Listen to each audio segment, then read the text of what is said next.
Welcome everyone who's watching this recording and who's here live now. If you don't know, my name is Matthew Brownstein. This is officially lesson 1 of the Anahat meditation system. Today is May 24th, 2020. And let me say, for anybody who's watching this as a recording, if you haven't watched the introductory recording to Anahat meditation on onlinemonastery.com, there'll be an introduction. Please watch the intro first. And for anybody going through the lessons, recording or live right now, well, live you couldn't move forward without other recordings done. But either way, the whole point I want to make before we get started with this official lesson is don't move ahead. You have to go step by step, or it really won't work out the way it's meant to. And so lesson 1, then lesson 2, and so on. But be sure to do the intro first. So welcome everybody who's here today live. Feel free to use the chat pod, but also know that it breaks my flow a little bit, so probably best for Q&A time to officially type anything. So again, welcome all. Yeah, just a quick technical thing. The room only holds 100 people. We should be good as we're going through this. We don't have quite 100 here right now, but it is good to show up early just in case. And then, yeah, early is good because somebody just said, haven't been trying. Been trying for 15 minutes. Chrome wasn't installed, but is now. I use Firefox, it seems to work, but yeah, definitely work to get your system optimized. And in case some of you aren't familiar with that, it's good to restart your computer every time you do this kind of thing, to even reset your router if you're having issues. Be sure you have fast enough internet connection.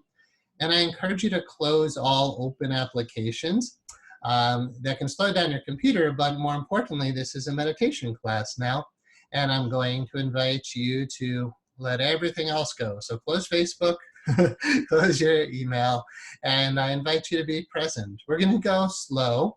I'm planning on about 2 hours, maybe more or less. We'll take a break if we need to, and eventually I'm going to shift to another camera angle, and I'll sit on the floor and we'll do meditation together. That was pretty tricky, especially because I like teaching in a suit, and I'm like, I'm not sitting on the floor in a suit. So it's going to be fun. We'll see how that evolves. What I'd like to do first, before I do anything at all, is take a little bit of time in silence and ask you to meditate in your own way, to take inventory of where you're at now, right? How do you feel? Are you relaxed? Are you open? How's your heart? And I'll be taking a few minutes to do that as well. I'll be going through the Anahat meditation system internally, and I'll be working to connect with all of you, almost as if we're all sitting in the same room. So I invite you to do whatever you do that takes you to some of the, we could say, deepest places, but today's meditation, descending Anahat meditation number 1, is definitely not the, well, it's not that it's not the deepest. Yet the way we'll start talking today in the first lesson will not appear to be the deepest. But whatever you do that helps you to really connect, let me invite you to do that now, and I'll do it as well.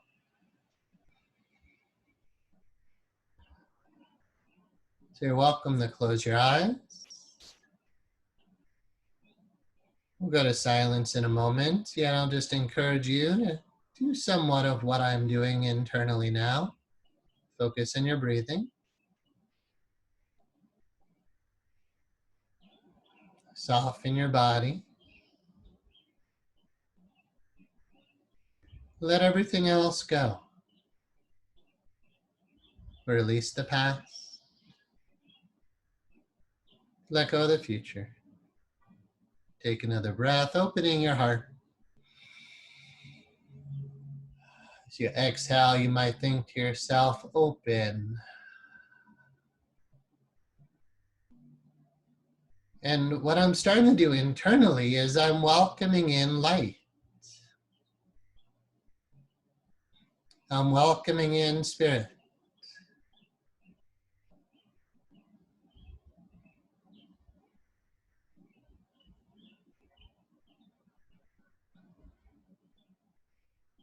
It's an invitation to a mind, to an energy, to a reality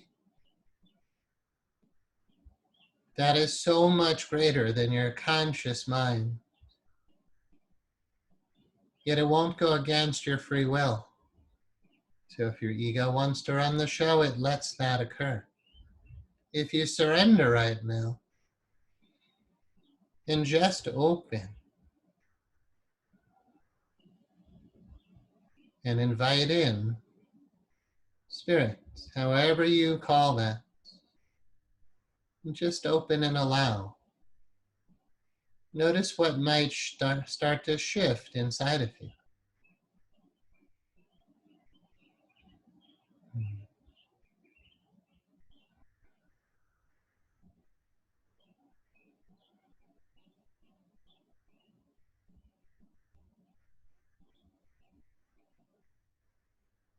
And be really honest with yourself. What are your insides like?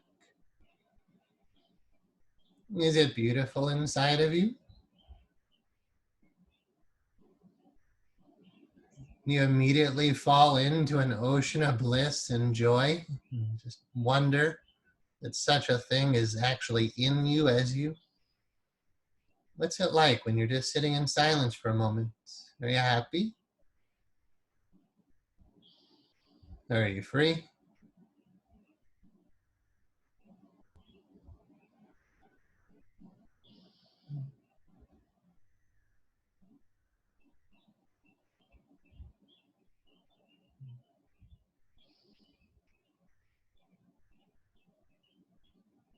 And where's your mind? How much are you in the present moment, or how much of you is in the past or in the future?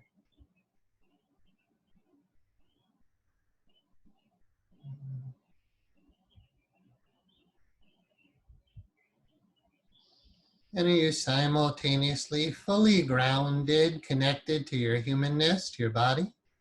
Well, fully open to spirit, with a fully open heart.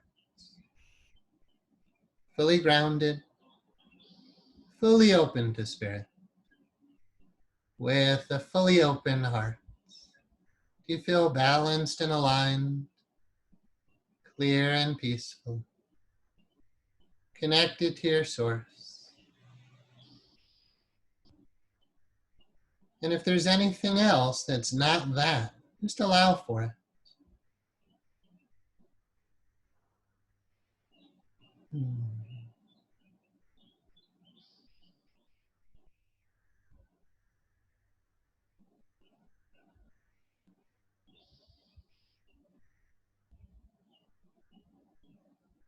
All right, and because we are going into descending meditation, meditation 1 tonight, I'm going to start to do that and just talk to you a little bit about it.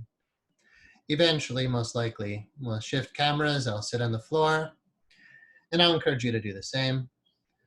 Yet, for now, I'm in an office chair, so wherever you're comfortable, ideally your spine is straight. With descending, the energy is going down, so the chin might tuck in just a little. Even if your eyes are closed now, mine are, they're focused down to the body. My attention is going below my navel. I'm focused on my breath. I'm mindfully breathing in, mindfully breathing out. Take a moment and come into your body like a hand slipping into a glove. Drop down and in. And if you're practicing this system diligently for the next week or more, it's usually recommended to do a month of this, I'm going to ask you to just descend, to really start to embrace this energetic. It's not complete, but it's important, and it's how the system starts. So again, eyes are still closed. We're letting go of the external world. Take your time. Let this be the online monastery experience. It's like you just walked into a monastery. You probably bow before you walked through the threshold to honor the sacredness of the space. You'd find your seat. And if I were to imagine now a large meditation hall with all of you sitting in it, it would be a nice size group. The energy in the room would be exquisite. Up in the mountains, the birds in the trees. The temperature perfect, the body brought to stillness. We forget about the entire external world. And right now, literally, I'm at about 5,000 feet above sea level on the top of a mountain, surrounded by pine trees for miles. The birds are chirping. The temperature is just right. And we're sitting together in a meditation hall, just breathing. Keep letting go of the past, letting go of the future, and you're dropping down below your navel, becoming intimate with your breath. And again, observe your mind.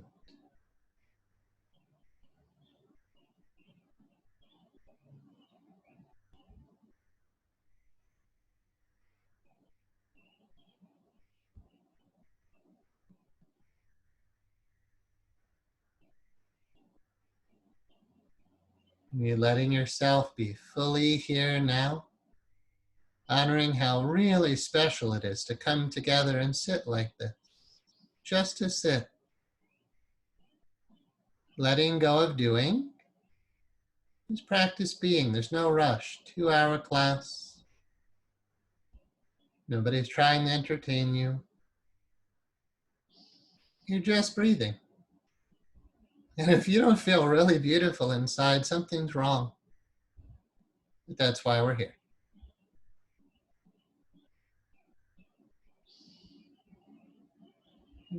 So I do invite you to feel like you're sitting in a meditation hall.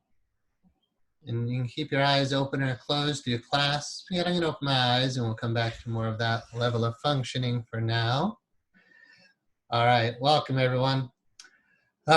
Lesson 1. So thank you for moving through the introduction. Again, if you're here listening to this recording and you haven't gone through the introduction, please do. And then please don't move to future recordings until you go step by step.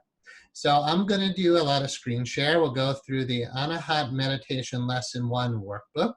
And once we've covered all of that, for the most part, then we'll shift camera angles. I'll sit on the floor and we'll meditate together. I don't know how far we'll get, and I completely reserve the right to go at the pace that's appropriate, right? Because I'm the teacher and I know what this is all about, and I don't want to rush. Last time I rushed through the Sacred Geometry PowerPoints, you just get all those visuals and see, if you can imagine that one empty circle manifesting itself over and over again, eventually into the human form. I mean, that's what's happening right now. You as spirit, you as consciousness are having this human experience.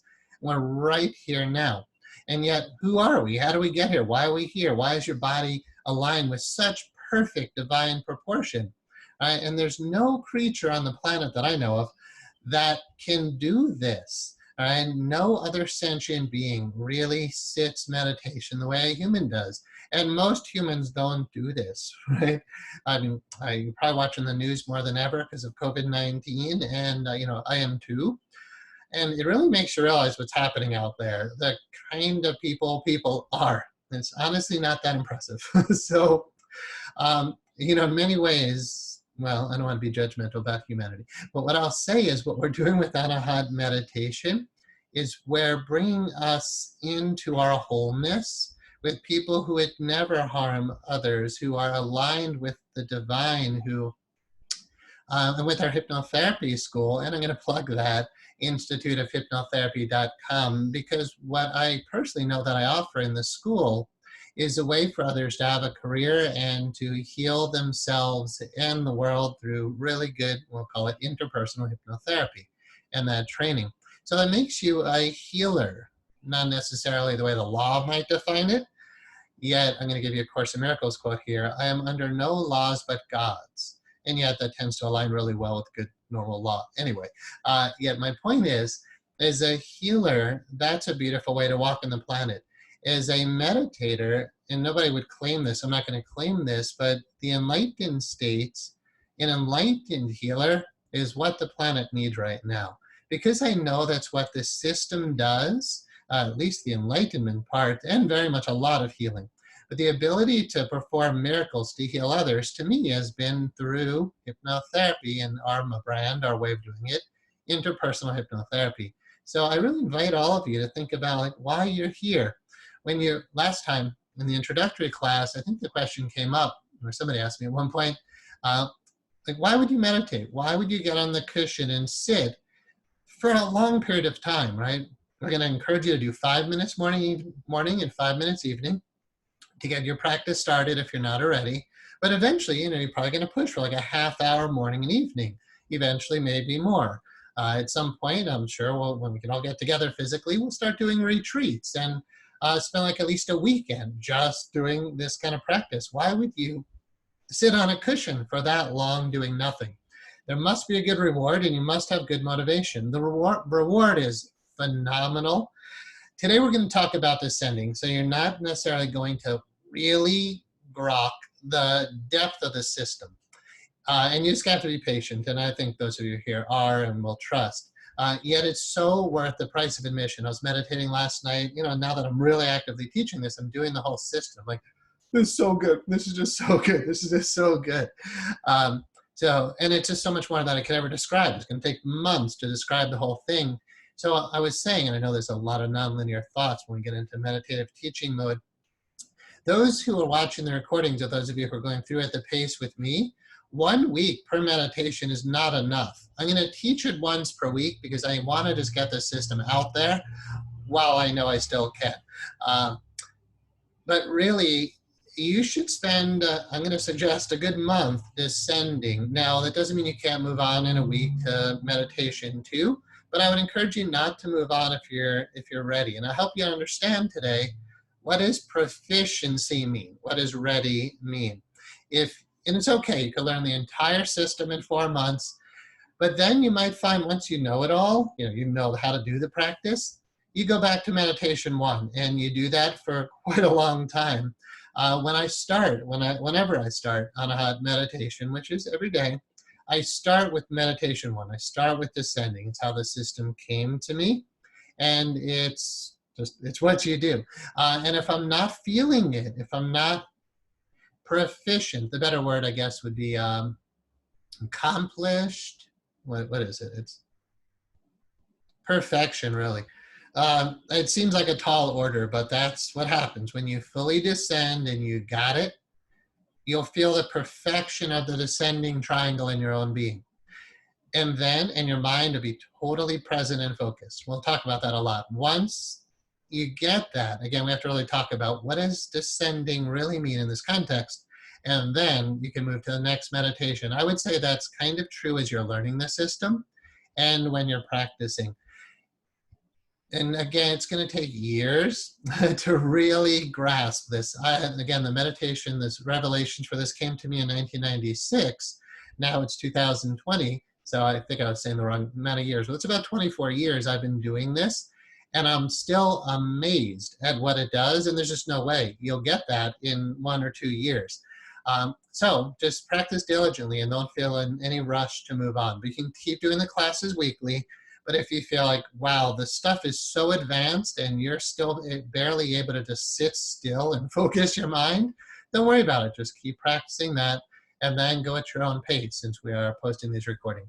The most frequently asked question I get on their emails is, are we recording this and are we posting the recordings? And absolutely, on our website. Let's do screen share on that right now. I'll show you where to find recordings. And then finishing one thought about sticking with this, the motivating desire should be really strong. So I definitely, put that there, wherever it goes, I'll definitely suggest you really ask yourself, why are you doing this? Okay, so on the home page now, we have the introductory class. It's about 2.5 hours long. And then pretty much just the introductory information. It's on the Anahat meditation tab itself, not the drop-down menu below. And I just updated some of this today. So it'll keep looking better and have more content soon enough. So lesson 1 is here. I'd encourage you right now, if you're watching this as a recording or those of you who are here live, go to the website right now and download that PDF document. We want to say paper, of course, but you're welcome to print it if that helps you and to take notes. I would definitely encourage you to take notes today. Some people don't learn that way yet. I'm going to say some stuff that would be really easy to forget that might be valuable later. So print that out, and you'll see all 15 of those workbooks. I believe it'll be 15 once we've gone through all the lessons together. Okay, so video lessons began on the 17th of May, 2020. This is that recording again, the same one that's on the homepage. Below, I'm slowly uploading the audio lessons I made in 2005. This is a difference, but same basic content. It's about a 52-minute introductory talk about the system. And then you would do, it says discs because I pulled them from CDs, and then, well, whatever, it took a while to get everything up here onto the computer. So here's lesson 1, disc 1. I'm still trying to get the order of these to be proper, but to do lesson 1, disc 2, and lesson 1, disc 3. Disc 3 is the meditation. 1 and 2 are pretty much what we're going to cover today, but I encourage you for the repetition of learning, and that I probably said things back then I won't say now. Go back and listen, go listen to those. They're not videos, so you might not find it as exciting, but meditation isn't always exciting in that way. So I would encourage you to go through all of those for sure. And if there's any technical issues, certainly let me know. And then at the bottom, we have literature that I mentioned last time. That's really all you need to know about the website now, I believe. But every week we'll be here. I'm not actually going to email you or anything, just show up. And again, if this is well past time we're doing it live and you're watching recordings, they should all be available to you. All right, so I'm going to stop that. We're going to go, let me ask everybody who's here, are there any specific questions right now, logistics, before we get started? And then we did have 2 questions before we started. So go ahead, if you have any questions, type them. And let me just answer the questions that came in, even though maybe we can get to them later, since we haven't really started yet. One question was, when you're meditating, can you scratch and itch? And I like that question because it helps me to explain Anahat meditation, because it's not, this is its own system. And I would say there's rules, but really more just guidelines to help you to have a solid, really solid meditation practice. When the system started coming to me, the energy is moving through my body, it starts doing, and you might see this when I'm meditating, you probably will see this when I'm meditating here, it starts doing subtle adjustments to your spine, because when we have these energy grids, right? And they're real and they're there and the energy is strong.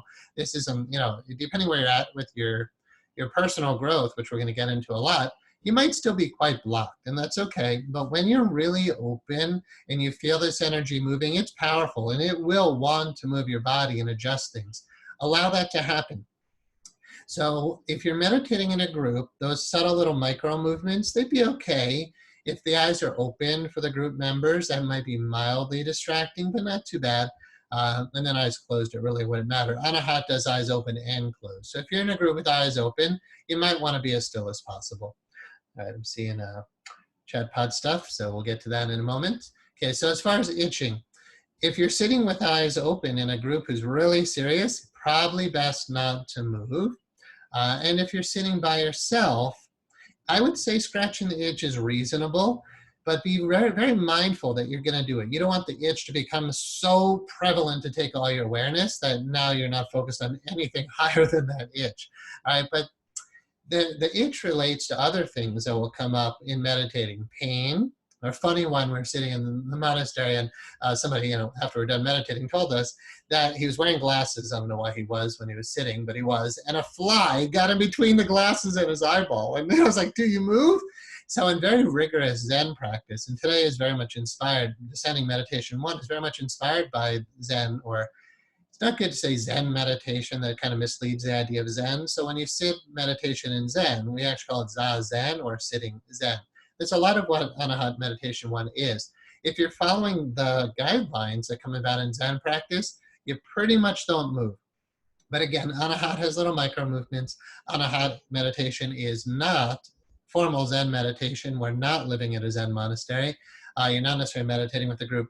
So if I had an itch or if I had to move something, I would just do it and then move on. But be very mindful that you're moving at that moment.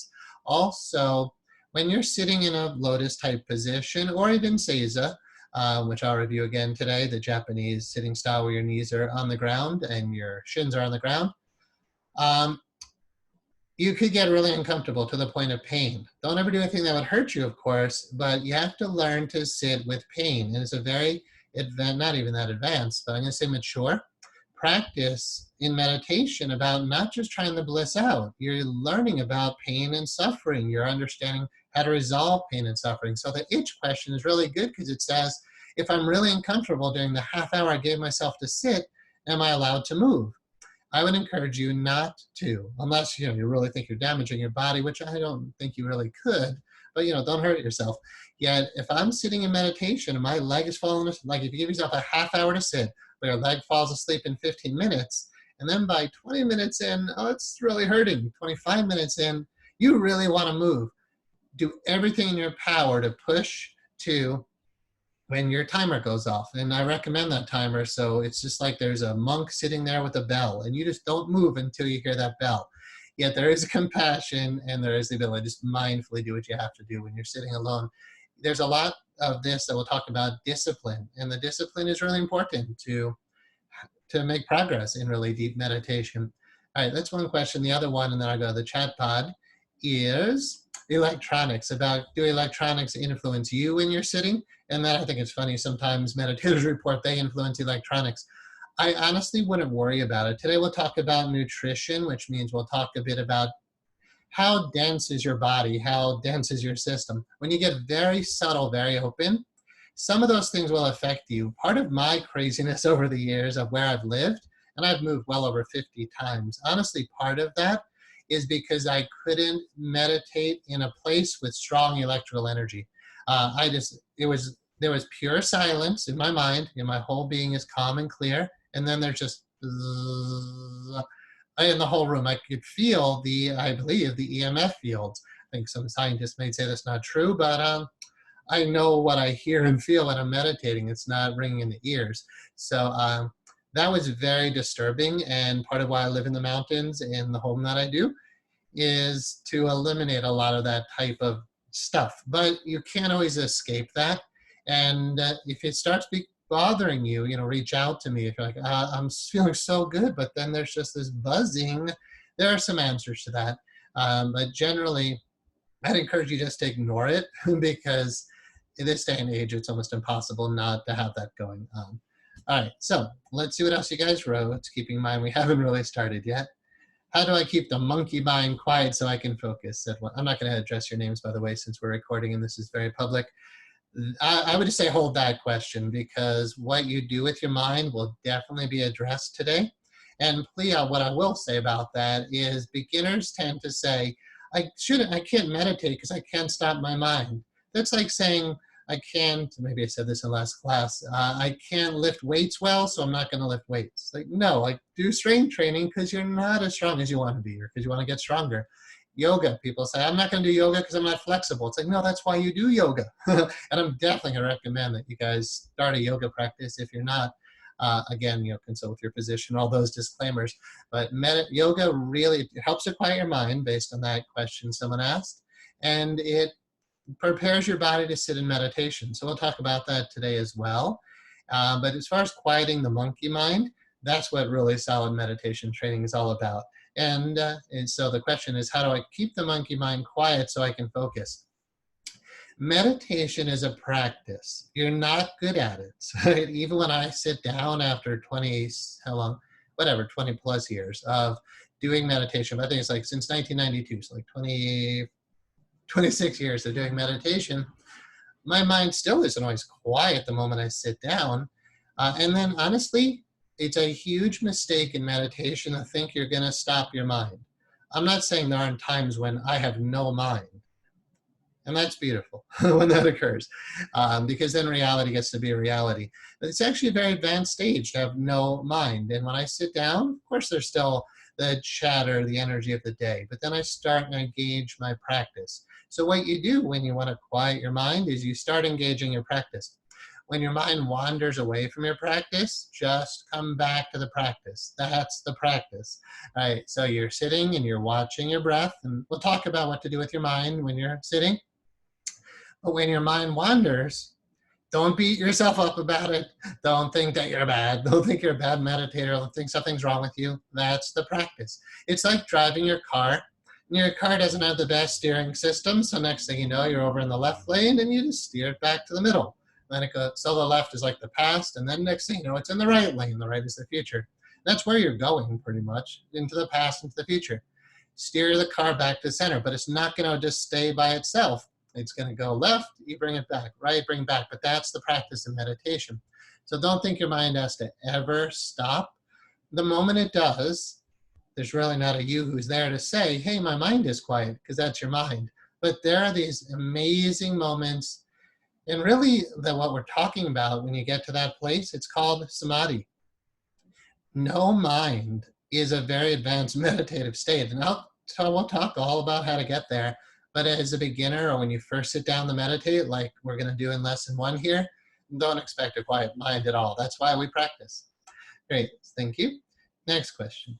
I have had challenges meditating, so I'm hoping for pointers and to learn how to actually get in. Excuse me.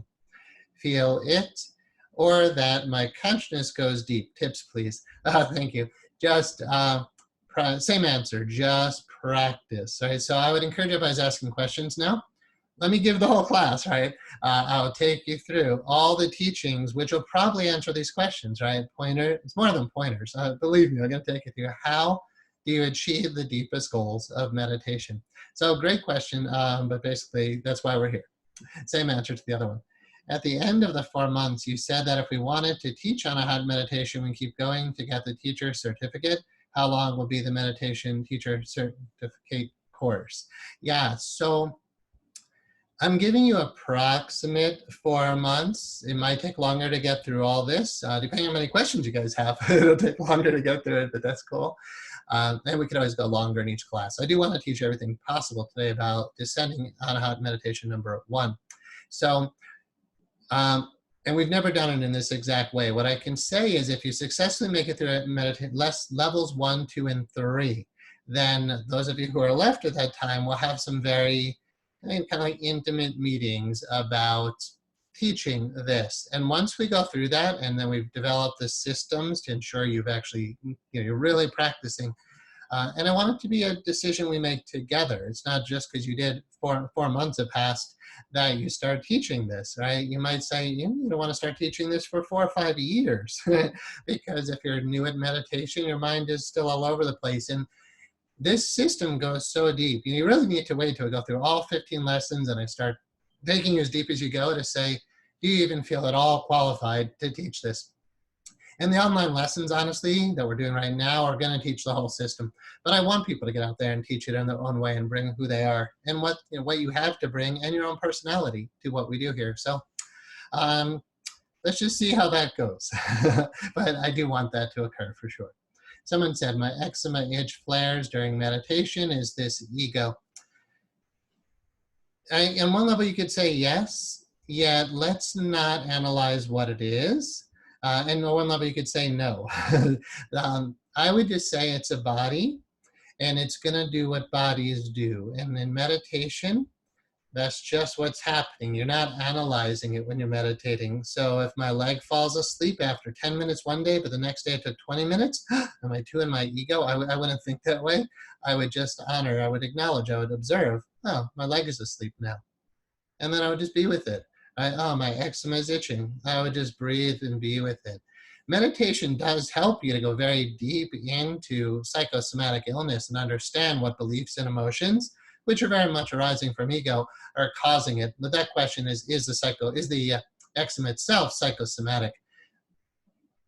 I'm not here to discuss that. Other classes I give definitely talk about psychosomatic illness, especially in our hypnotherapy school training. For now, the tip for learning about meditation is just be with it. Don't analyze it. In hypnotherapy and other things that I know I offer, we can totally explore why that's there and work to heal it. But for now, like I said before, if it itches, don't say if you're scratching. Here's one point to make about meditation. Sit as long as you can. So you can do the timer like I'm saying. And again, we're going to get the whole workbook lesson today. So we're kind of all over the place getting started because I let you ask questions. Yet when you're sitting, you can set a timer and say, I'm not getting up until that timer goes off, or until it's just too painful and then you get up. The other answer is sit as long as you possibly can.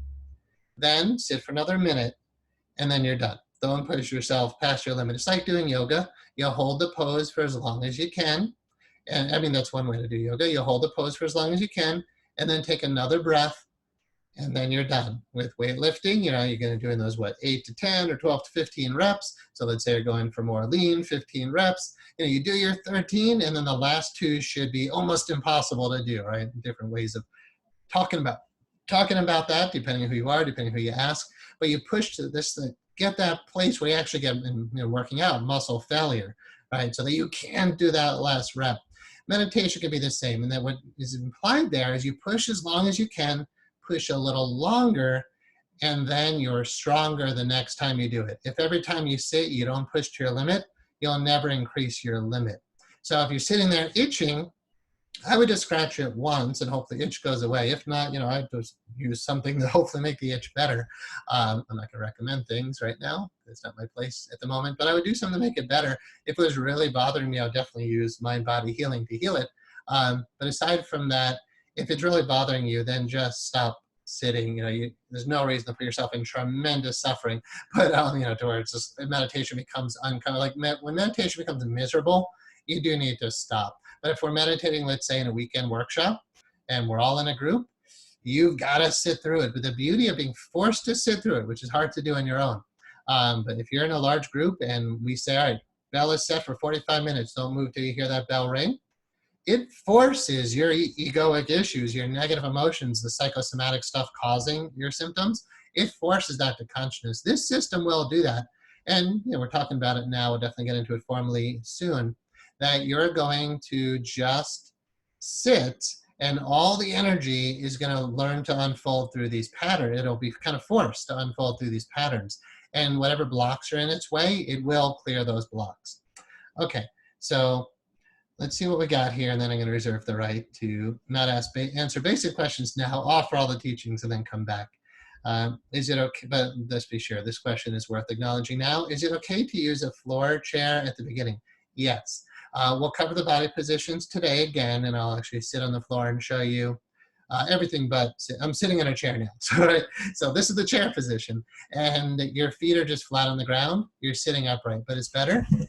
I don't really need to move the other camera. I don't need to really sit up to show you. Basically, when you're sitting in a straight back chair, don't lean back when we're formally doing Anahat meditation. Straight spine, where energy can move free up and down the spine, and even leaning back is going to affect your ability to truly feel the energy because you're feeling the chair, right? So in some sense, as little as your body touching the ground is possible in some sense, but that's not really the primary goal. Mostly just straight spine, feet flat on the floor, and then a straight back chair is perfectly fine, for sure.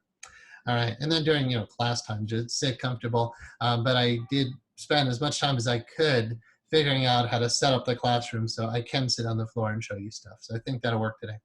All right, next one. Regarding digital journaling about each meditation that we need to submit, can you explain if we write our experiences during meditation? And do we submit that at the end of the 4 months? Yeah, so at this moment, but probably if somebody's watching this as a recording, months later, we'll have designed the exact system. I don't have an exact answer to how we're going to be sure. I want it to be more organic, and again, between us, that we decide, okay, you're ready for a certificate in this. You've been diligently practicing. That's kind of like an honor system. There's no reason to get a certificate for something you don't feel like you've earned. And earning is going to be like, how much are you sitting? And that's really between you and you. And when you come to me and say, I think I want to be certified, I feel like I've been practicing, I've done all 15 lessons, I've been sitting every day. So journal about it. You can write your experiences for sure. And I would definitely recommend journaling on experiences. I don't know how fast things will start popping for you, but I was talking to a student recently who's starting to experience Kundalini awakening, like very valid signs of that. When that starts happening for you, it's intense, it's real. The experiences you have are going to blow your mind. It's good to write that stuff down. And if you actually, in your journal, you can chart like, yeah, I meditated this morning, this evening, this morning, this evening, next morning, next evening. If you are consistently journaling that you're doing that in some kind of chart, then that's convincing that you've been doing the practice. Because if you're not doing the practice, I don't see any need to certify, because it really is, it's a practice that we do. So I would journal, about like when you're sitting, how long you're sitting, and then write down your experiences for sure. And then when it comes to certification time, I definitely, and if this becomes, right now I'm taking this one group through, but when it gets bigger and bigger, which it will, and you guys are teaching other people, yeah, we'll divide systems to help to be sure. If you get a certification, you've really earned it. So that's in process right now. My goal is just to disseminate the information right now. And then again, on the website, there's the sign up page. Hopefully everybody's here signed up. And then I know, and I can see the date when you signed up. So, if somebody signs up and then a month later they say they want to be certified, like, no way. All right, so it'd be an organic process that we'll review one-on-one. And then someone asked, so until 4 months from now, no documentation of progress is needed. No, I'm doing this for free. I have no fun, and I have no real, you got to also put time into stuff that makes money. So because I can only put so much time into this, I don't want to be looking at your journals every week or something. So no, only at the end. And please don't think of it as 4 months anymore, because I don't want you to say, hey, it's been 5, we're not done yet. If we need to go slower, we will. And again, that depends on how much we interact and just how it unfolds, because we've never done it this way before. Okay, so 4 months is approximate. There's 15 lessons. And I'm thinking if we do one a week, then in 4 months, we should be through all of them. Yet I suspect, it'll be an interesting 4 months. So let's just say once we get through all 15 lessons and anything else we think we need to do, that'll help us to understand. All right, great. So thank you for your questions sincerely. And then of course, be mindful that a lot of stuff I will cover as we move along. And also, we all want to get through this in about 4 months. Okay, let's go to all right, that should work. We're in the workbook for lesson 1. You could have that open or printed or whatever as we go through. I'm not going to read every single thing, yet I'm sure there's a lot of good stuff I wrote when I put these out in 2005. So I'm going to go through at least mindfully looking at each one. All right, so I'm going to just read to get started. Welcome to Anahat. Dear student, I am honored to have you hold this first set of lessons in your hands. I cannot even begin to tell you what you're about to get into, but I know that you will be glad that you did. And like, really? And I wrote this in 2005. So this is, wow, God, 15 years later. I can tell you, every night, but what I was feeling last night in meditation, trust me, you'll be glad you're doing this stuff. Like, really. Before you begin these lessons, there are several important points to keep in mind from now on. I was a bit more rigid 15 years ago, and that's part of why I'm offering the recordings I made then and these workbook lessons, because I was definitely more rigid. And I'll give you an example of what I mean. When I opened Anahat Meditation Center in 1997, students started coming meditating, and they had to sit in one of the 5 acceptable positions, no exceptions. That's how I was back then in 97 when I was like 25 years old. And one woman came in and she said, can I just prop up my knees on a block because my knees don't get down to the ground? And I said, no. No, I would never say no to somebody who wants to come into a meditation hall and sit because they have some body limitation. They want to sit on the floor. They just need some pillows under their knees. I wouldn't say no to that kind of thing now. So I encourage you, though, to listen to what I was doing in 2005 and the words that are here, which are again written in 2005, to see that Matthew was probably more rigid about how you do your practice, but you might benefit from that style, actually. All right, so first bullet point. You're about to enter or be initiated into a very sacred tradition. And I say tradition this is only started in 1996 when the revelations came to me, yet to me it is a sacred tradition. And tradition is also that we're pulling from so many other traditions that are worthy of tremendous respect. So it says, please honor its methods of instruction to ensure that the integrity of the system remains intact, which again, not to teach it to others until you've been through the whole thing, and to work to go through at the pace that I'm recommending. Do not teach this information to anyone or share these workbook lessons. If someone wants to learn the system, then I would definitely recommend they read my books, listen to that introductory recording, and then let them go through the way the recording is recommending that they do. Feel free to browse through this workbook before doing anything else. When you're ready, then it just encourages you to listen to the audio recording. So I'm kind of encouraging you to do both these videos with me and the audio recordings. Take as long as you need to, but you'll see here it encourages at least a month to practice before you move on. So I'll review that again. If you feel, excuse me a second, let me get somebody use the chat. I don't see the chat pod now, by the way. I think I'll have to go back to it once we're done screen sharing. I'll try one more time. If not, yeah, just so you know, I can't see the chat pod right now. All right, so at least a month, like I said, but if you're going through once a week, which is what we're doing now, is to make the recordings, and you feel like, wow, I can't even, not even close to being able to do meditation one well, then you could still go through all these classes with us and enjoy. But when you practice, still stay in meditation one until the energy becomes very focused. Your mind is very focused, and I'll explain what that means today. You're not really ready to move it through the rest of the system, and honestly, a month is not necessarily enough. And a month doesn't mean anything. It's like, how many minutes are you sitting a day? If you only sit 5 minutes morning and evening, you will not develop the proficiency needed. And some of you, that might be what happens in the first month, is you're just learning to get a disciplined meditation practice. 5 minutes morning, 5 minutes evening. I'll talk about that as we get into this more. Okay, so please read this stuff on your own. I don't want to sit here reading to you. I'm just going to look at keywords and then comment if needed. Each lesson is a workbook and audio recording. So we have lessons 1 to 15, yet there are, so it doesn't necessarily relate to, there's meditation 1, lesson 1, but some of the meditations will be combined in lessons. So just know 15 total lessons. And the website now they'll have all the audio recordings that relate and all the workbooks that relate. And then these classes will go through the workbooks together and actually instruct this way and also sitting in the cushion.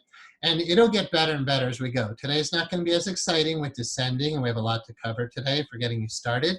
But once energy starts moving through the heart and into the higher chakras and devotion is there, the vibe is going to be very different as it progresses. And you'll feel better and better as you do this. But today, again, we're just getting started.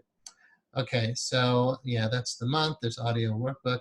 Please know you're not alone in this path. Feel free at any time to contact a certified Anahata meditation teacher. There will be more as we go, of course. Right now it's me. Feel free, those of you who are in the training right now, I gave you my email address before we started. Feel free to reach out to me. I know you want to abuse that privilege. And I'm really happy to respond. I just can't give my email out on the recording, of course. Practicing alone is important, but also practicing in a group. So showing up online, even though we're doing this now online, it is great to sit in a group, and I'd encourage you to start meditation groups in your area as soon as you're ready to do that, for sure. But right now we're at home. When you show up for class, it does help to support you that you're not alone in practice. Please contact us about how to find or start a group in your area. So the website eventually will have the certified instructors on there. And benefits of practicing with others cannot be stressed enough. With a teacher, a core set of teachings, and a community of practitioners, your practice will be much stronger than if you practice alone. So remember, I said that in the last class: Buddha, Dharma, Sangha, 3 of the jewels of Buddhist practice.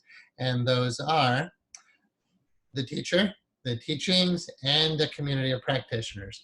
Without the community, it's hard to discipline yourself in this way and people to reach out to. So hopefully those of you who are going through the training with me live right now will eventually get to know each other and even be there for each other. You're now entering into a sacred wisdom tradition. Many blessings on your path. All right, so here are the lessons.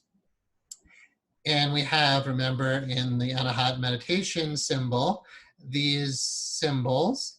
The 1 o'clock position is where we're starting for descending. So right now, for the next at least 1 week, it's not too much to ask you to do this for 1 week. I'm going to encourage you to do more if you feel you need to, like I've been saying. You're going to do just descending meditation for this entire week. And again, I have to teach that first, obviously. Then we'll move you around the clock all the way to the 12th position. To get through the whole thing, it's going to, I don't know how long. It'll probably take about going once a week. It'll take about 2 months to teach level 1 going once a week. So I think that's 8 total lessons.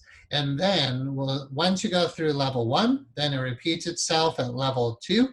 Then it repeats itself again at level 3, but level 3 will not take, neither level 2 or 3 will take months to teach. So basically 1 week at a time minimum per each meditation. And then again, I'm encouraging you always start with descending. And if you feel like you can't even do descending, at all the way it's meant to, there's what's called, and we'll talk about today, fruition. And I said before, what happens when you fully get the descending energetic? And I'll explain what that means. But once you got it, that feeling of like perfection of that energy, then you can move on. So again, when you start sitting, practice meditation 1. And if you felt like, man, my mind was everywhere, don't even bother to move on. You'll see once you learn enough about it, you just can't move on anyway while your mind is all over the place. Okay, so you practice meditation 1 when you start your practice. You're practicing meditation 1 now for at least a week, and come back to it any time that you feel that you're not ready to be moving on, no matter how you see that. Okay, so number 1 is descending. I think that's all you need to know and get some sense of right now.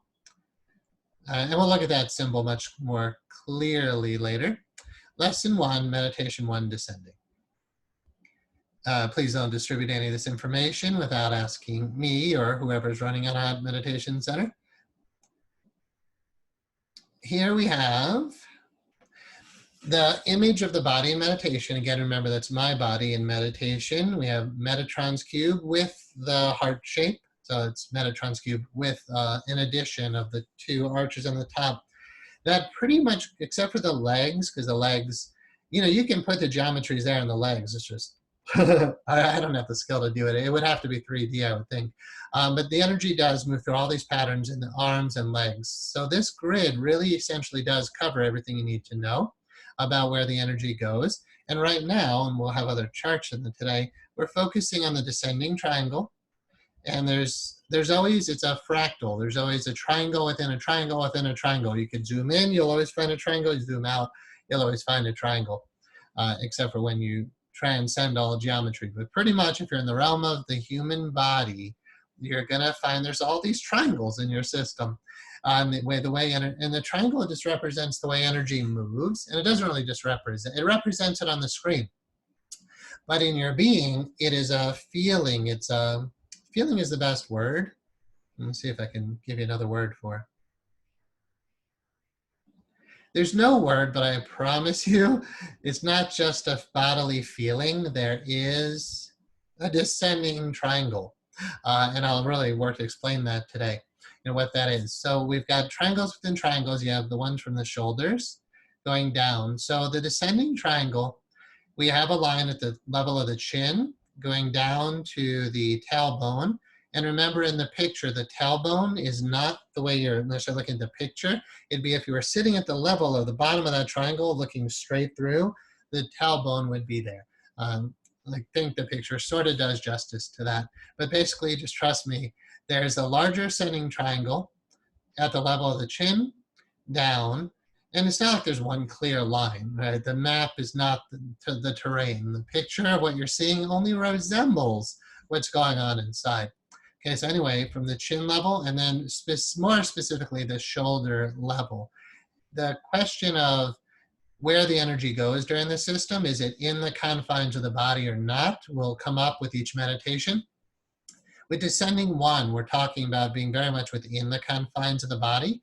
And in level 1 of the whole system, we're very much aware of the body, because the system is complete in that you are complete. A meditation system that only has you focus on spirit will create problems with the practice later on, because you're so into spirit, which is wonderful, but then you're like, oh, this body, I hate this body. I'll teach you how to leave your body. But if you hate your body, you don't want to come back into it. If it's not healthy, if you're not taking good care of it, which is what today is largely all about. Well, a lot of it today is about that. That, you know, it has to be all of it. So we're going to look at the chakra system a bit today. You're a 7 chakra being, and the first chakra is very much your body. So descending today, the energetic we'll get into, is about coming down and into your body.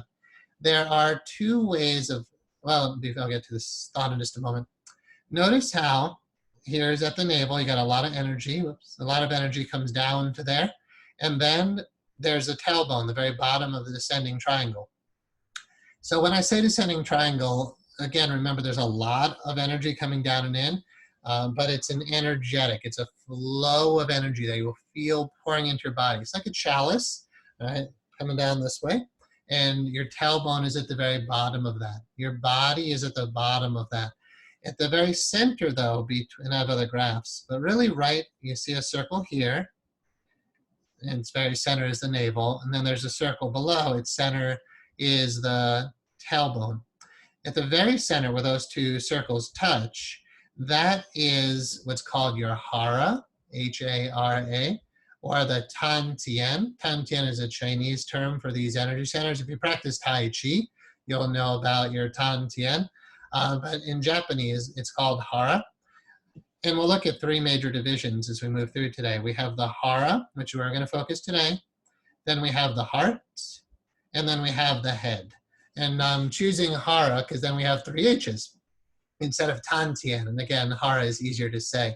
So hara, heart, and the head. Today, you're really being asked, and for the next week minimum, and every time you start your practice, start with the hara.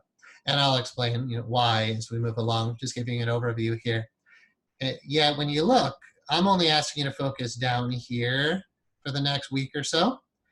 And again, really, it should be like a month, but I want to stop saying that. So you're focusing on your hara when you start, but that's only one of all these other energetics and all of the rest of your being. Moving on. Please use this checklist, and I hope you'll be honest with yourself about it. So starting date would be today, like right as soon as you, well, let's just say as soon as you get on the cushion, and if you get on the cushion with me during this recording, or I might have to make a separate recording, but when you start recording this class for meditation 1, descending, the moment you start practicing, then yeah, you've started. So put the date whenever you feel like you legitimately started. Date of proficiency, if I see you wrote that down a week later, it's laughable. Unless you've been practicing Zen meditation for a very long time, then I want some explanation, that you've done that. If you're new to this system, you will not get that within a week. So please just be patient and practice. So you can move on to meditation 2, 3, 4, at least do the videos to learn them, but you want to be honest with yourself about, do you have the type of discipline, focus to move on through the rest of the system? And if it took a year to get that, that'd be okay. I did say, probably think it was in the first introductory class, and someone asked me why I said not everybody will get through the whole training. One is because, I run schools. So I know when you enroll people in schools, you have attrition. They drop out for different reasons. They die, they get sick, they find it's just not for them, they run out of money, whatever, it's called attrition, and it's common. So there will be attrition with this. Not everybody who starts will finish, because that's just how it works. So somebody asked me why I said that, and a lot of it has to do with, life just happens. But I'll also say, you might honestly realize your life is so busy, so chaotic, so scattered, that you don't have the time and energy or other resources, whatever it takes, to actually move through the whole system now. That's okay. I would just encourage you to be honest with yourself. If you write date of proficiency, and that happens 3 years from now, for the first meditation, that's okay. I wouldn't be so greedy for, I'm not saying anybody is here, but so greedy for a certificate that you actually lied to yourself about this. The reward of this is not a certification. I don't have a certification on this. I just, for me to give you the gist of it, I close my eyes, I remember what it's like to be in the state, which is obviously very quick to access. And it's like, that's the reward. What I feel in my heart right now is the reward of meditation number 2. And again, that takes time to unfold. So I'll explain what it means to fully descend today. And then I hope you'll be very honest with yourself about when you feel you got there. All right, so you do that with each meditation. You could say, next week we start meditation 2, lesson 2. And you write that date down on your worksheet here. Don't write date of proficiency for lesson 1 a week from now. That would not be honest for yourself or with me. All right, so there's 15 total lessons, yet that doesn't mean there's 15 meditations. It'll just take 15 solid lessons to get you through the whole training. And again, just at least intellectually, not necessarily with proficiency. Let's look at this briefly. The introduction, we just covered levels of practice, I believe we just covered. Learning the system, sitting positions, the energetics of each meditation. Every week we'll look at other sacred geometrical glyphs and talk about, now that's how the divine is manifesting into your heart. Or now here's how the divine energy is moving up. I moved on with a thought I had before I said we would cover. Let's go back to it. There are 2 ways to understand these geometries. One is macrocosmic and one is microcosmic. Macrocosmic and somebody actually, I didn't respond to it. It was, sorry, so many thoughts. On our new website, onlinemonastery.com, I don't really check that inbox all that much. So if you write something there, I might not look at it. but eventually I probably will. And I'm never on social media. So somebody sent me a message on LinkedIn. I didn't respond because I don't want to have to keep logging into LinkedIn or going to Facebook.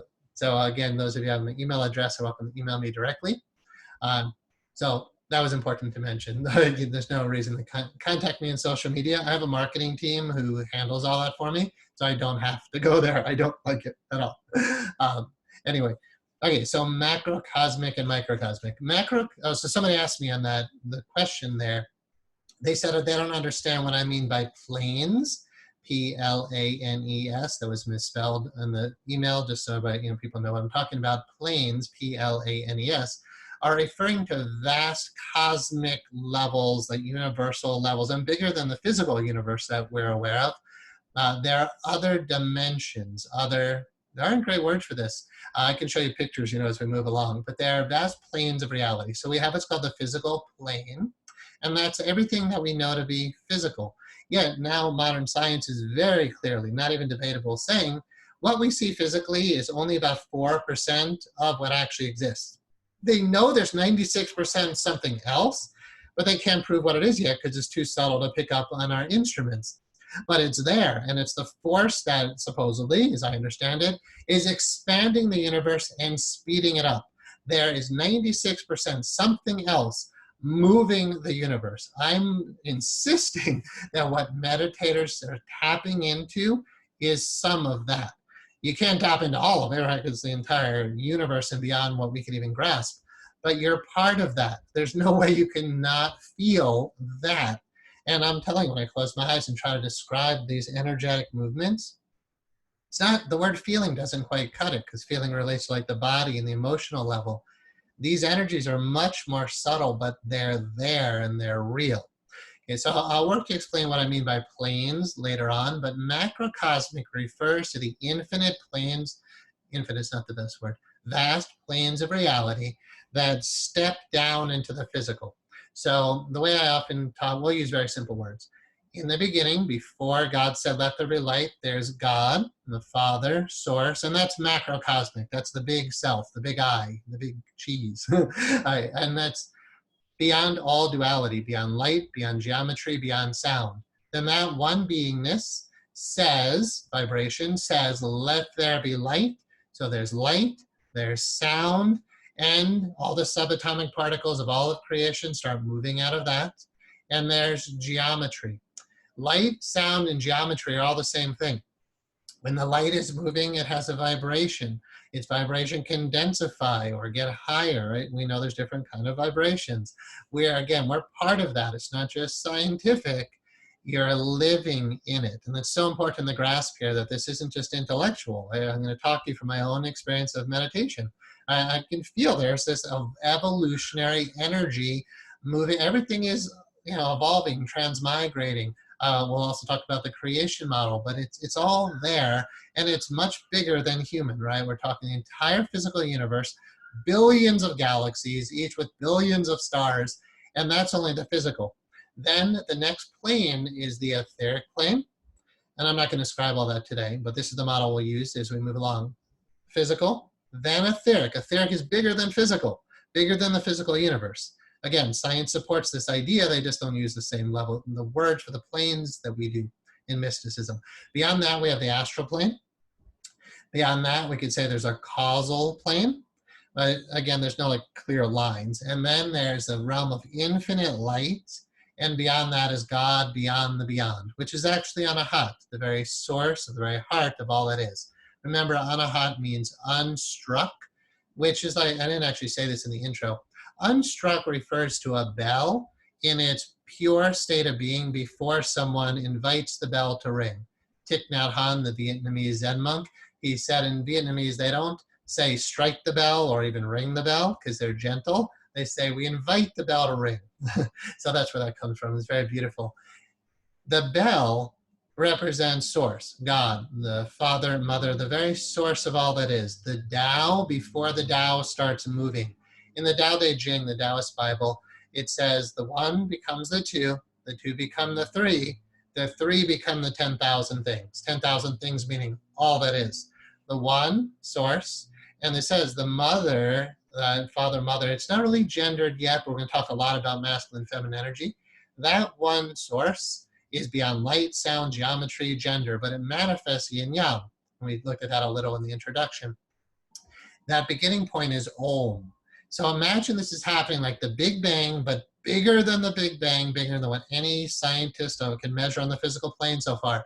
We know in the Big Bang, according to that theory, and I'm saying a theory only is very sound, I believe. Scientists believe it's very sound, but it's a theory. It's a model. It's a model. When you see a picture of it, the picture of the map is not the terrain.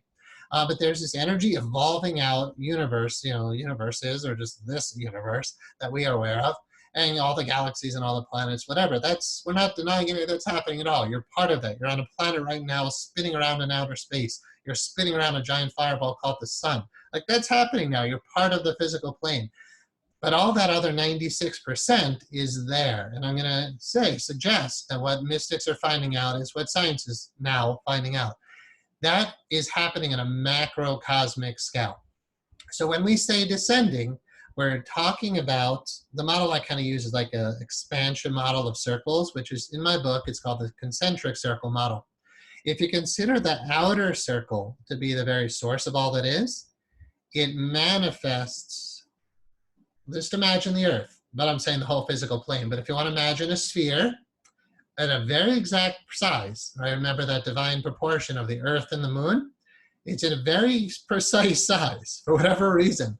But that energy, pure, the circle, the sphere of pure consciousness, manifests the light and sound and geometries and all the subatomic particles. Those form the causal plane. Simply stated, the perfect and right ideas of divine mind. Divine mind is there.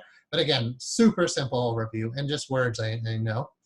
Consciousness, manifesting light, manifesting all the divine ideas in that light. The mental, so causal plane, we could say there's a mental plane, but that's all pretty much in the trinity of that highest level. Those are the planes, the highest, biggest levels of reality, macrocosmic, down to the astral plane, down to the etheric plane, down to the physical plane, down to the physical earth, and then down to your body. But once we say, and so that's what's happening, right? Like, the whole universe has manifested into your body. You can't deny that here you are. So here you are, and you're conscious, and the circle is consciousness. You are the microcosm.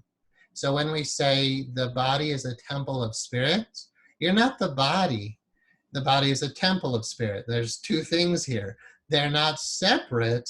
To say that they're one is sometimes misleading. To say they're two is misleading. In Zen, we say they're not one, they're not two. But you don't need to get heady about it. Like, here you are, and you're conscious, and that's what the circle represents, and then there's your body. So macrocosmically, these same geometries would be filling the entire universe. And our planet, the planet is a sphere. Like, look down, because we're going to descend today, we're coming down to the earth today.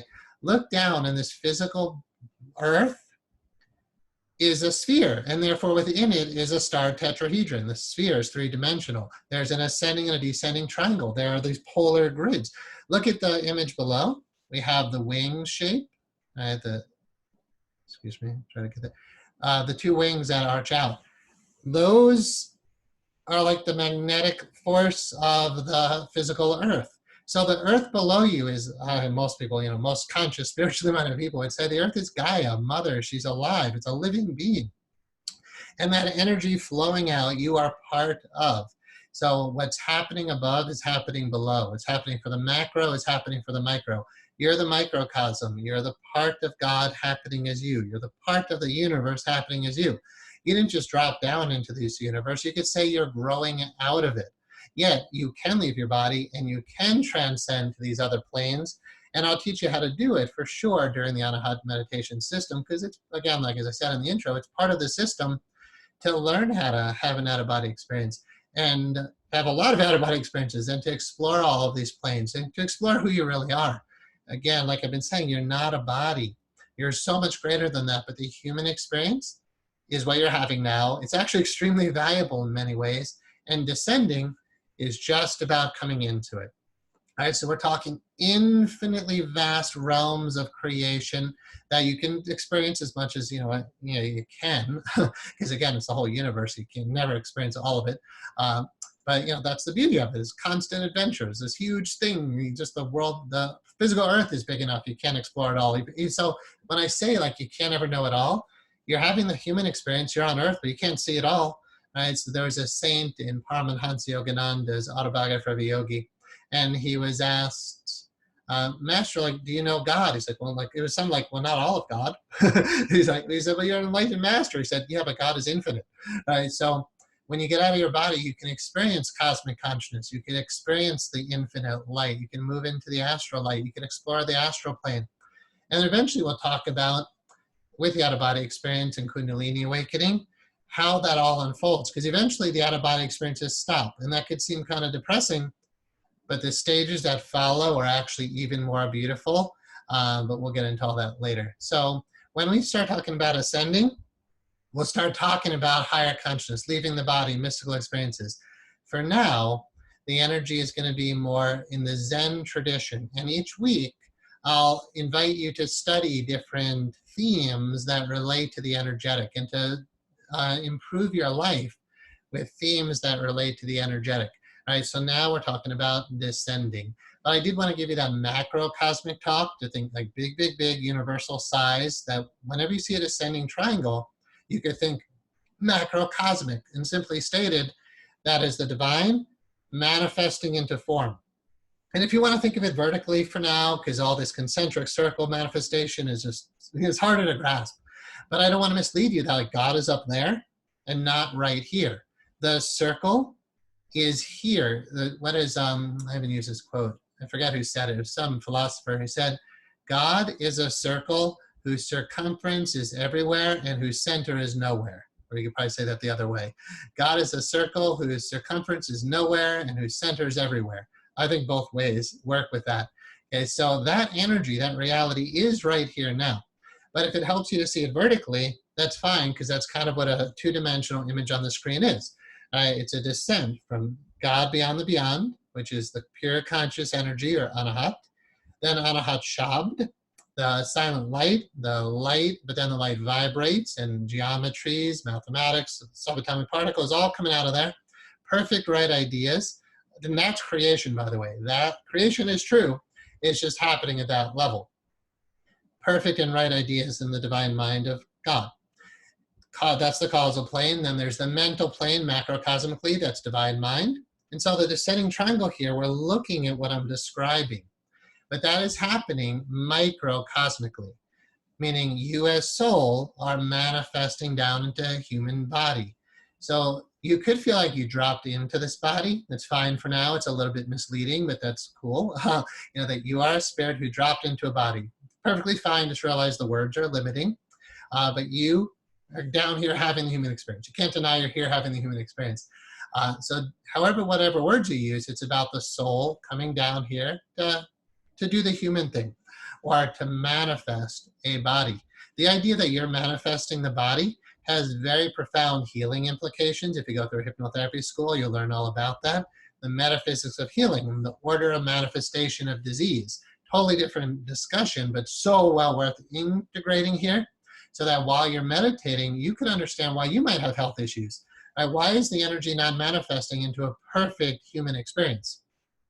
There's nothing wrong with God, nothing wrong with the light, nothing wrong with the divine ideas and divine mind, nothing wrong with nothing wrong with the geometries. So the human experience, technically, according to this model, could be ideal, could be perfect, could be an Adam and Eve kind of, like in that, I'm saying that lightly, but the idea we talked about last time, Adam Kadmon, is the perfect and right idea of you, man, woman, a lot to say about that, but basically that idea of you as a child of God is no small thing. When I was meditating last night and thinking of doing this class, like, oh, like who you are is so phenomenal. You're not just a body. I know most people are listening to this recording because I understand the human experience. The humans think they're bodies. You're not a body. The you, if we want to say like, what are you, is just keep an open mind to that. Don't think you know at this stage. It's best at the beginning. No matter who you are and where you're at in your growth, have beginner's mind. Just say, I don't know. I'm going to be invited to learn more about myself than I ever thought I could feel feel bliss and pleasure and ecstasy beyond what you could ever imagine. I can guarantee you, because me too, this will unfold so much. I've been doing it again, like 26 years. What I'm experiencing now, 26 years later doing this shit, excuse me, is off the charts amazing. And I know very few human beings experience that right now. So that's what I'm inviting you again to. And again, be patient, because descending is not as exciting as the rest of it. But what we're talking about in descending is taking all of the energy of who you are and being here now. It's totally present to the human experience, because you can't deny the human experience. And a lot of meditation systems try to. They try to get you to escape the whole thing. When the energies, the revelations of this came to me, it went right down in descending trying. Actually, I'm sorry, that's not totally true. I'm so honest, and I'm going to correct the way that thought was coming out. The energy started going through the whole six-pointed star system to show me there was something phenomenal, that there was a pattern, that there was a movement, that there was a meditation system. But then so that's actually what first happened. But then when it started showing me how to teach the system and what it really is and how to practice it, then it right away just boom, went to descending. It said first descend, and always start with descending. I'm sure a lot of you can relate. And there's so many reasons why you do this, right? And we'll talk about it more today. Remember I said when I was sitting in meditation in 96, trying to figure out, I had the one burning question on my mind. The question was, how could you be fully descended, fully open to spirit, with a fully open heart, full all 7 chakras, fully awake all the time? Because when I was just descending, which is a very Zen kind of energetic, it wasn't enough for me. I just knew there was more to who I was than just descending. All right, we're going to move on, because I'm looking at the clock, how fast the time is going. Contents, energetics. So that was a talk about energetics. Each week we'll look at more energetics. Today we're looking at the descending energetic, and very much based on the physical level of it, because that's level 1 of Anahat meditation. Level 2 of Anahat meditation is focusing much more on the energetic level, which honors more dimensions than just 2 or 3 dimensions. All right, we'll cover all these topics. The other in red, don't worry about it. I just didn't want to change the whole PDF. It was too much trouble. The only thing really available, well, anything on the website is what's available as recordings. Okay, but here, if you were listening to those recordings I made in 2005, you have the introductory talks, which are on the website now, and the guided 10-minute meditation. So no matter how far we go today, because I'm saying a lot, if you just want to go to the website and practice all of lesson 1 during the week, everything you need to know is on the website now for lesson 1. All right, here's the intro. I'm not going to read for the sake of time. Here are benefits of, this is of the entire system, not just of meditation 1. And I'll work to help convey when meditation 1 comes to fruition, what does that actually feel like? Okay, so the first line covers that. Feel grounded and solid in your body, but that's not a whole lot. This is going to do it all for you. Okay, so you can do that stuff on your own. Here's just the visual to show you again of these levels. Right now we're in meditation 1, descending lesson 1. But you'll see we can teach, once you've gone far enough, meditations 10, 11, and 12 in one meditation. We can do 4 and 5, and you kind of need to, in one meditation. And like I said, there's a lot of sexual energy in this stuff. I've been meditating on that over the week. Please be 100% professional and discreet about that. I was, wow, we're going to have a lot of people moving a lot of sexual energy. So please be super responsible with that. We're not at those teachings yet, but I'm very aware that over these next 4 months, there's going to be a lot of discussion about sexual energy in meditation. And a lot of human beings are just not ready to deal with that, and not to do it ethically, professionally, responsibly. And I think discreet is very important. Anyway, this is only about meditation 1 for this class. But look at this again, so you can just get a feel for how deep it goes. Level 3 is just a lot of topics. It doesn't mean it'll be extremely linear, as you can tell, not always. But basically that's, level 3 is a lot of info. And level 15 doesn't mean that once we sit down and do that class together, that you'll immediately apply to be a teacher. Okay, I want you to feel like you are good at all 24 meditations, plus ideally a lot of experience of what happens in level 3. right? You can't really teach samadhi unless you've experienced it. If you've never had an out-of-body experience, you can't really teach how to do it, and you can't answer questions about it. The advanced sexual energy practices, yeah, that's in level 3. That's that's a process. You guys are gonna love that. And cosmic consciousness and ascension. So, you teach what you've had experiences on. So it doesn't mean just because we talked about level 4, number 15, that you just might not feel ready to teach that yet. Moving on, learning the system. So I would highly recommend, if you haven't already, order them and just read my 2 books, Sacred Geometry Meditation, Anahat Meditation System. The books aren't perfected at all. I just want to get the teachings out there. Eventually I'll clean up mistakes, so don't worry about, you don't have to email me. You don't have to email me about mistakes there. The introduction audio recording is good to listen to. Work with the teacher, you are right now. The 10 regular meditation groups, that's what we're doing now on the Sunday night classes. Begin the lessons, we're doing that now. Attend lectures, workshops, and seminars as they come out. And that won't just be me. I suspect those of you who are here will start teaching this in those ways, and that's awesome. I encourage it when you feel you're ready. And then after practicing for a month, it says move to the next lesson. So I've talked about that theme. And this says after 2 years of practice, should you consider being an Anahat teacher. That's a pretty reasonable time frame if you're practicing every day.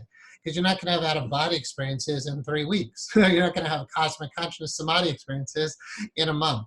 If you do, good, email me, I want to hear it. But, be patient with yourself. Okay, sitting positions. We're going to cover this on the screen. Just because I want to teach this way. As soon as we get through the whole workbook, we'll take a little break, and then this will probably go past 2 hours. We'll take a break, I'll be on the cushion, and then we will kind of meditate together. It only takes about, I think the recording on the website to guide you through Anahat Meditation 1 takes about 10 minutes, but we're going to talk about how long you actually want to sit. So here are the sitting positions, and again, I will show you. Your knees are on the ground and you're sitting on a zafu. We talked about that last time.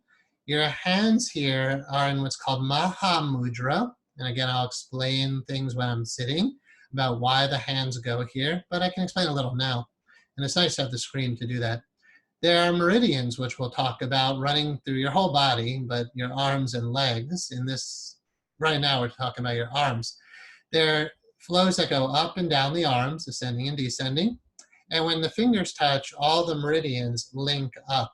When the hands go to the hara, it's very helpful for descending. It's really good when you're descending to do that. And all the energy is coming down to the hara. Your hands are going there. Your legs are going there. So there's a real reason, like a major reason, why we sit this way. But for now, we're really concerned with the leg positions. So this is quarter lotus. One leg is in front of the other. A tip about meditating this way, usually the leg in front will fall asleep first. And that might, depending on your age, your flexibility, your blood flow, your health level, and just how long you've been sitting this way. You might only do 5 minutes and then it's just too much. And again, push another minute and then stop. Or go to the time you set, deal with the pain because that's part of this kind of meditation. And I'll talk about that more at some point, I'm sure. But it's really uncomfortable, and why? Why should I experience discomfort when I'm meditating? You're pushing your limits, like I said before, and not just physical, but mental, emotional, but you're really in the deepest sense of why you're sitting with discomfort at times, because the human experience has discomfort. And in deep Buddhist practice, we have to embrace that. When Buddha sat like this, this is what Buddha did to achieve enlightenment, by the way. He sat in these positions, I don't know, probably for Lotus, but he sat this way under the Bo tree. That's how he achieved liberation. That's how he created a religion, probably not intentionally, he just wanted to find the way to relieve all suffering. Just sitting is how Buddhism came about. The man, just a man, sat under a tree like this. There must be something about it, right? So when he tried to escape the system, the human system, he was doing a lot of ascending stuff. He was doing deep yogic practice, which we'll talk about, up, up, up, going out. Yet he realized, and there's a very long discussion, that didn't liberate him. That wasn't the final enlightenment, even though he went through all the stages we'll talk about during this whole system. Eventually, he started descending again, if we're going to use our terms here. You won't necessarily hear that in Buddhism, but Buddha was ascending, trying to find God. And I'm going to say he did. But then he realized that wasn't enough. and he started descending. He just sat. And that's what those last 6 months of his enlightenment process were, just sitting under the tree. And he realized, I can't escape the human system. That's not the way to achieve liberation. So he just sat with the human system. And he's like, okay, there's hunger, there's thirst, there's sexual energy. You know, he must have noticed that, by the way. You don't think Buddha was sitting there for 6 months, you know, with no sexual energy. He came into his human body. And there's all hunger, thirst, aches, pains, sensations, pleasure, pain. So long story short, when you sit with discomfort, you're embracing the human condition. But Buddha found enlightenment through that. I don't have time to explain that now, at least the best that I can, but I do feel like I have very deep insight into what happened to him. You know, I don't want to toot my own horn, but I'm not selling anything. But I do feel after 26 years of doing this, like after 10 years, you tend to master something. So I meditated deeply on what did Buddha experience when he stopped resisting human. He practiced. You can research it this week if you want, because I want to give you some homework. Just Google it. I don't know what people say, depending on what you find. But the term for this in Buddhism is called prajna paramita. Prajna, Prajna, and paramita, Paramita. You could translate that as deep, insightful meditation, where you don't escape, you go really deeply in. You put all your attention on whatever's in front of you. A nice teaching is put your whole heart into whatever's in front of you. There's a nice Buddhist book by Pema Chodron called Pemachhodron or A-N. She's a beautiful Buddhist monk or nun, maybe she would call herself. Buddhist monks and nuns, sometimes they're just called monks, but she's a Buddhist nun, and the book is called The Wisdom of No Escape. And it comes from a Buddhist perspective. And actually, you know, it's one of the most simple, beautiful teachings on prajna paramita. Just be really here now. And remember, most people can do that. Their minds are all over the place. When Buddha was enlightened, he was just fully here now. None of us are. So that's what descending comes down to. The highest level of descending, like when you really get descending, you're just sitting here. So in Zen, when that occurs, they say before enlightenment, it seems like something very special. After enlightenment, it's nothing special at all. Just sitting here. But obviously, so what they say when you begin practice is when you start, mountains are not how does it go? Because when you start the practice, mountains are mountains, rivers are rivers, right? Everything is just as it is. Like this is how it goes. But then as you start really getting into deep meditation, mountains are not mountains and rivers are not rivers. Nothing is what you thought it was. But in the end, mountains are mountains, rivers are rivers. But don't ever think the end is exactly the same as the beginning or what would be the point of the path. The path is glorious, but in the end, you're just sitting here. But it's good. It's better than anything you'd ever experienced before because there's just so much blocking what's actually here now. What's here now is everything we're talking about. And again, most human beings are not aware of that. It's like you're in the matrix, but the energy that makes the matrix is here now too. So we could say mountains and rivers, or you could say the matrix and the code that makes the matrix, the energy within it, they're both right here now. Most people are just only aware of the matrix. When you tap into the underlying code, that's not the highest enlightenment yet, but now you're really aware, wow, there is an absolute underlying energy, and it makes all these forms through all these geometries, and it's making this, the human, through the geometries. But in the end, mountains are mountains, rivers are rivers. There's an integration that occurs that we'll talk about later. Another quote on this, if it pops in my mind, I know it's there somewhere. When the ordinary man achieves enlightenment, how does it go? I don't say these all that often. When the ordinary man achieves enlightenment, he becomes a sage. When the sage achieves true understanding, he becomes an ordinary man. And I always mean he or she when I say he. And you'll hear me refer to God as masculine and feminine frequently. Okay, so in the ordinary man, this is the ascending triangle. And I'm going to take in the ascending triangle, we'll start ascending up to the heart next week. So we're going to go through it pretty, probably too fast, but you'll start the ascent. So first ascend, come into your body. Then we'll start ascending. When the ordinary man achieves enlightenment, that's, you might say at the top, enlightenment is stages, but the top is pretty much, pretty high in the enlightenment process. When you're fully ascended, And if there's 10 stages, which we'll look at, that's stage 8. When you're fully ascended, stage 8. When the ordinary man achieves enlightenment, he becomes a sage. When the sage achieves true understanding, he becomes an ordinary man. But that's the 6-pointed star. Descending, ascending, the completeness of the 6-pointed star. This will all mean more as we move along through your direct experience and being with these energies frequently, being with these grids often. All right, so trying to keep it a little bit more practical and move us through this. Quarter lotus, one foot is in front of the other. I was saying before, if the outside foot falls asleep but you want to keep sitting, switch feet. And then quite often this one will gain circulation again, this one will lose circulation. At that point, you're probably done. But again, push another minute, or again, just do what you can based on your timer. Okay, so we'll have a lot of time, I'm sure, as we move along to help, you know, you can have basic questions. So mostly email me about, you know, I'm sitting, but this leg falls asleep, you know, what do I do? That kind of stuff is what a meditation teacher is here for, amongst obviously other things. Half lotus.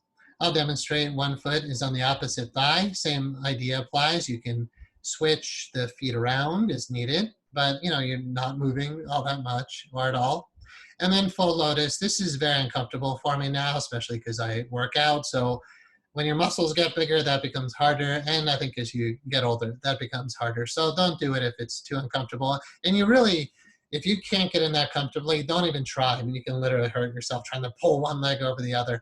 And if you're 50, 60, 70 years old and you've never done yoga and you're not used to that, don't try to show that to your kids. You got to know how to get into that comfortably. So I don't know if anybody got hurt, but I don't want you to. So careful on that one. Same thing applies. You could switch legs as needed, you know, one in front of the other. Seiza is where you're straddling the cushion or you're sitting on a Seiza bench. I showed that in the introduction. Okay, basically all these postures have the knees on the ground, the sitting bones higher than the ground, and the spine is straight, are some of the most important things. All right, energetics. We're not going to take too much more time with a lot of talking because we need to get into things. Yet, this page for notes is a lot of stuff I've been saying. The circle represents spirit. That can be seen macrocosmically as the whole universe, but the very source. When we look at just a pure empty circle, we're talking about God before any manifestation. The circle could be considered a level of manifestation, but we need to use some kind of symbol. So the empty circle is God beyond the beyond. And there's lots of great words for that in different traditions. That's the term I like to use, God beyond the beyond. And then that's macrocosmic. Microcosmic is you as soul or spirit. And you as soul or spirit are right here now. You are, you could say, a sphere of awareness. So close your eyes for a moment. So go ahead, close your eyes. Be aware of your head. That's a sphere. When I was a kid, it's actually really cute and really funny. My mother would always say, she'd say, Matthew, who did that person look like? And I would say, well, he had a round head. And my mother and I were like, why did you always say that as a kid? He had a round head. So with your eyes closed, feel your round head. But that's the physical body. The physical is the last most dense manifestation. It reflects the geometries, but it's not the geometries. It's not the source of the geometries. But feel around your head, there's a sphere of awareness. It's not some abstract circle that you draw. You are that sphere. Your consciousness is that sphere. Now, some of you will be much more aware of that than others, but you can be aware you're conscious. Now, what you're feeling is what's called a known distance. You're conscious, but you're not conscious of what's happening 20 miles away. You're not conscious of what's happening in the moon. Right? You don't know what's happening in another galaxy. You're conscious of a very small area right now. That is the known distance of the circle. And that's really important as you get into this meditation to know what are you actually meditating on. We're talking about consciousness and we're talking about energy. The sphere in your head you might consider is conscious energy. Now expand your awareness, just so you get a sense of what I mean by expand your awareness. Put your attention on your toes with your eyes closed. Right, just wiggle your toes, tap on the ground, really focus on your toes. Notice how you can forget about almost everything else in the whole universe and focus just on your toes. Now go back up to your head. Notice how you can move your consciousness around. You can make it bigger or smaller. Make it as small as your big toe. Shrink it down to focus only on your big toe. Just focus really small, really precise, big toenail. Very tip of the toe. You can make your consciousness as small as an atom or expand it big now and be aware of your whole body. So there's a circle from your toes to the crown of your head. It's you. That's what I don't think everybody grasps when they see these pictures. The circle is you. But now go to your tailbone and your crown. From tailbone to crown. That's this circle. Just be aware. So what is it? It's you. And right now, you're making your awareness as big as your spinal column. From tailbone to the very top of your head. Because you can't deny it's there. You're like locked into this cerebral, spinal, central nervous system thing. It's crazy. I don't know why you people do it. But here you are, doing the human experience. So here it is. This is your spine. You're locked into a skeleton right now. It's really creepy. I'm warning you. The more you start looking, most people avoid this. It's kind of terrifying to admit your situation. You are trapped with the body. But don't worry. So from tailbone to crown is your consciousness. In the very center of that is your heart chakra, Anahat chakra. See if you can feel that. You have the very bottom of the circle at the tailbone. You have the very top of the circle at the crown of your head. And right in the center is your heart. Anahat is the very center. It's your heart chakra. It's a 12-petal lotus with the 6-pointed star inside. And at the very top, crown of your head, 7th chakra. At the very tailbone, 1st chakra. And the circle just surrounds the entire chakra system. If you put your attention to be that big. From tailbone to crown. The problem is embracing all of who you are at any one given moment. And that's what this meditation system is largely about, to embrace all of you. And that's, again, no small thing. All right, so you can open your eyes. That was nice. I love meditation, but we'll keep going, and then I'll go to the chat pod. I'll finish the workbook. We'll do chat pod Q&A. We'll take a break, and then I'll get on the cushion and we'll meditate a bit together. All right, so that was a little bit about energetics. Okay, so take any notes that you want, and I really hope that helped you understand what these circles, spheres, triangles, geometries are. They're real living presences, right? So my head is just a physical manifestation of a sphere. Your eyeballs are spheres. Your whole body, your head is like moving on this sphere pivot, right? The way your axis and atlas, the very two top bones of your vertebrae, the whole thing is spherical. Doesn't seem like it, but it's made out of spheres and triangles, basically. All right, so here's the 3 divisions and the 7 chakras. Remember, we have hara, heart, and head. But visualize this stuff. Maybe you'll see it in color. Maybe you'll see it as light.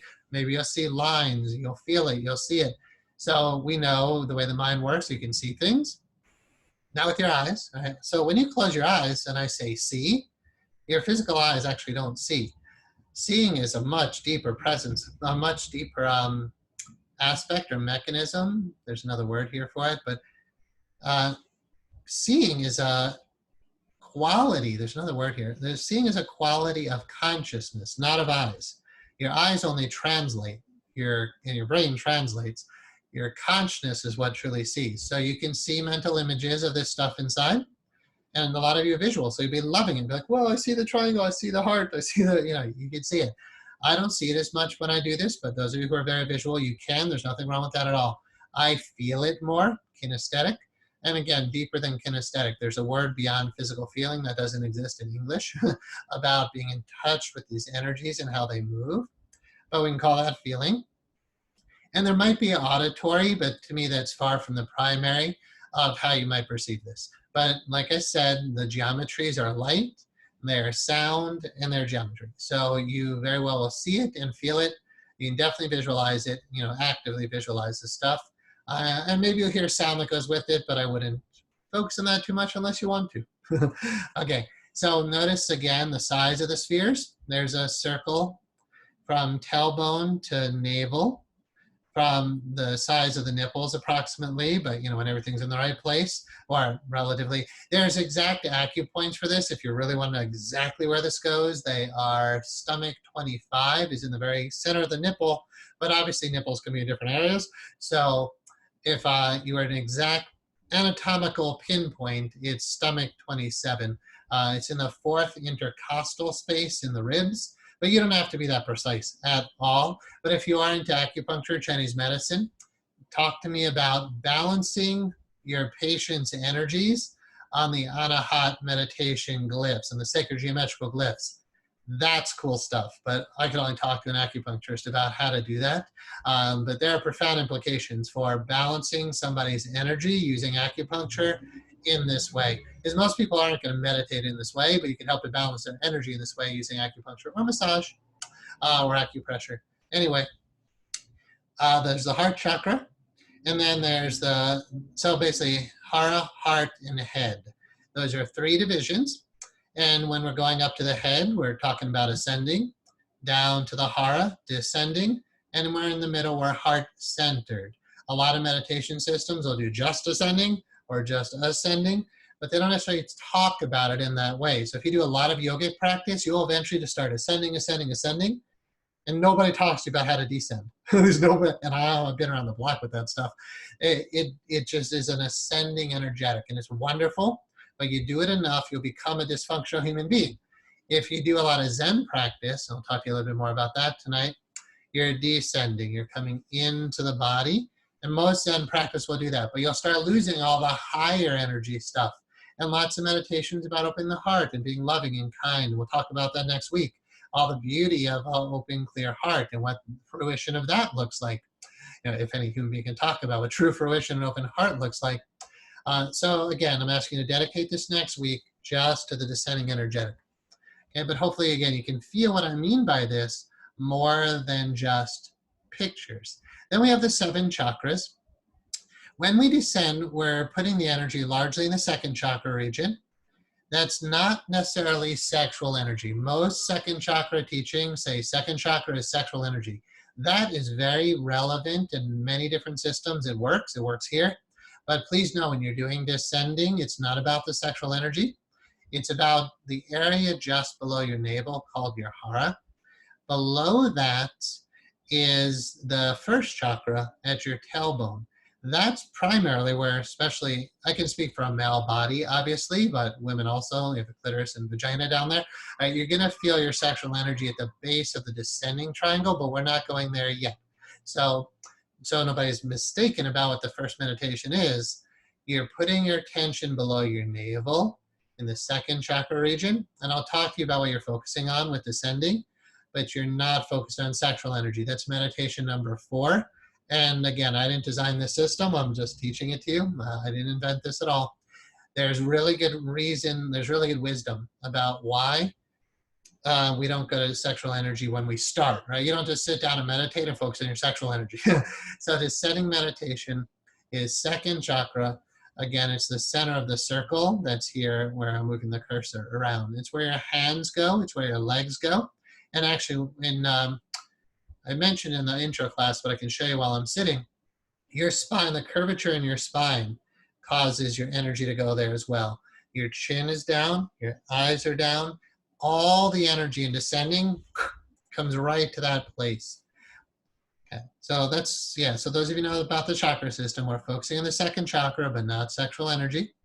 And nothing else. Just dedicate at least a week to understand this energetic, see why you want to focus on it, and why what's missing when you're only focused on one aspect of your being, right? You're a 7 chakra being. All right, let's talk more about descending itself, 1st chakra stuff. I think what we'll do, because we're running, this is going so much longer than I expected. At the 2-hour mark, which is 5 minutes after, so give me, the 13 more minutes. Then we'll take a break. When I come back, I think we'll have a little bit more to talk about on the screen, but I'll also be getting in the cushion. So we might be pushing 3 hours. Hang in there. Okay, so we'll take a break soon since it's going long. Descending energetics. This is meditation 1 in the number 1 position. Notice how we have the descending triangle. We do have the sphere, the circle. Let's say circle now. We're not talking 3 dimensions in this level 1. So you have a circle, and you have a triangle, descending triangle, and then this represents the hara, that space where your hands go in this meditation, focusing below the navel. Now, what's happening here when you do this meditation? It's very much breath-centered, except when it's not, but there's a lot of focus on the breath, and then we'll talk about what to do with your mind. But the primary thing you're doing is breathing. Right? Don't stop that, obviously. So very mindfully, consciously breathe below your navel. Inhalations are below the navel. Exhalations are below the navel. That will pull all the energy. Basically, here's how it goes. Wherever your consciousness goes, energy will follow. Wherever energy follows, blood will follow. That has very profound implications for healing the mind, healing the body.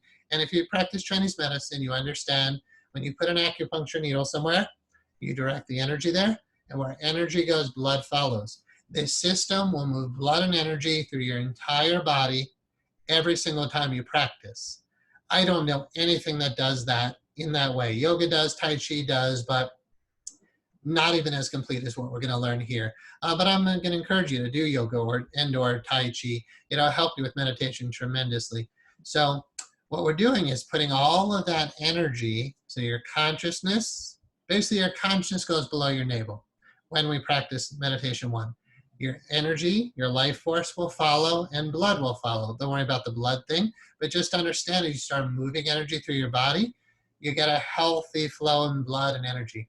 I was going to comment on something. It's kind of vain, but I noticed that I have very clear skin, and some of you may have noticed, when I watch the videos, I'm like, wow, I don't see people with such clear skin. I don't want to talk about that, honestly. Yet I want to mention it because this purifies your insides.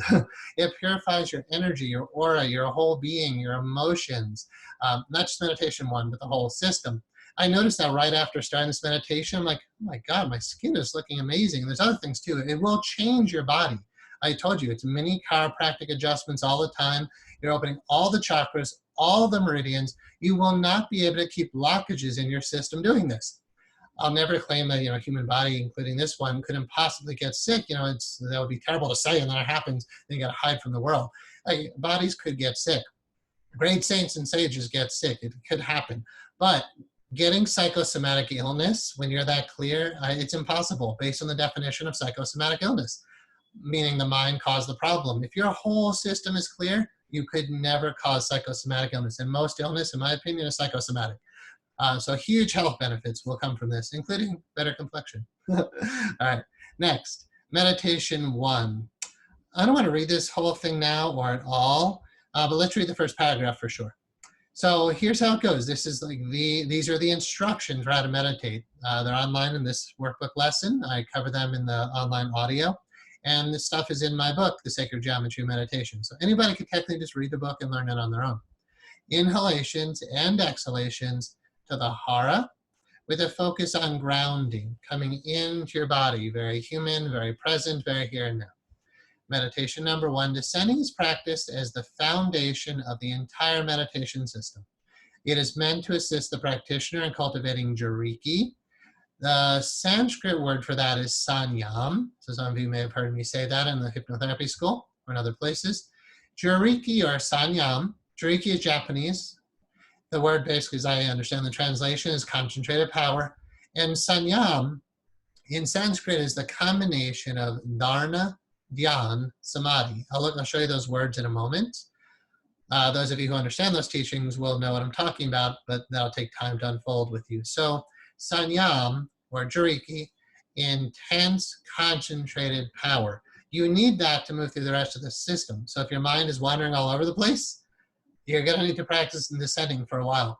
part of what this, if you imagine your mind is kind of up here, right? You know, you live in your head, you live with this body, you know, like the mind seems like it's up here. One way to stop your mind is to get out of it. Don't try to stop it, just get out of your mind. You can go above it or below it. You are not your mind. Part of why your mind, only one reason your mind is talking so much is because you're in it. If you put, like I said, wherever energy goes, wherever consciousness goes, energy will follow. You put all your attention in your mind because you think it's so valuable and important, and then it drives you nuts and you wonder why you're listening to it so much. Or you can, why can't I shut up? You're not it. There's a voice talking in your head. It's not God. It's wrong all the time. I'm not saying everything is God, but your egoic, yappy mind in there speaks English, or whatever language it's talking, and all the craziness it says, not you, not God, not that important. It's not, it's a tool, but man, like a hammer is a tool. You don't just sit hammering things all day long. Your mind isn't as important. Your conscious mind, you know, this conscious mind thing that judges and speaks English and yaps and, you know how messed up it is. So one way to stop it is stop listening to it and put your attention somewhere else. It's just not saying anything all that valuable. And again, like I said, it's wrong most of the time. How many times have you turned to and try to figure out what to do and it's just totally wrong? There's much better divine guide. It's not your divine advisor. It can be. The purified mind is like unto God, said Swami Baba Muktananda. The purified mind is like unto God. But right now, in the beginning of a meditation practice, I'm going to talk to you all as beginners, very respectfully, because some of you are more advanced and you all deserve the highest respect. Your mind is crazy. So stop listening to it. So one way we can get out of our mind, take the energy out of the mind, get it quiet, stop listening to it, is put your attention somewhere else. You put your attention below your navel for descending meditation 1, it'll drop you out of your mind. But once you're kind of getting out of it, and you're putting your attention where you want it, you realize, hey, my mind is there, it's a tool, I can use it, but you also know how to put it other places, like your heart, or above your mind with ascending. And again, that's what this system is about. So one way you stop your mind is just do the practice. But it won't stop. You just adjust it, right? So you're breathing below your navel. And again, I'll sit down and we'll talk about this more. You pull the energy there, your breath energy. And that doesn't, I've taught this for a very long time, so I understand not everybody knows what I mean. So be patient with the explanations that are coming. As you inhale, the breath energy cultivates below the navel, and then it stays there. Inhale. Keep it there. So if I go to a picture, use this one. Inhale, the energy here, your consciousness, your awareness here. Exhale, keep the energy there. You're cultivating your chi. Have you ever seen great masters, Tai Chi masters, Kyudo? Did I say that right? No, Aikido, sorry, Aikido. They're throwing people around with this energy. You can, well, anyway, like their demonstrations of master doing stuff with this energy is incredible. So I mentioned in the introduction, first you hear about, you have the thing called chi or life force, prana, shakti.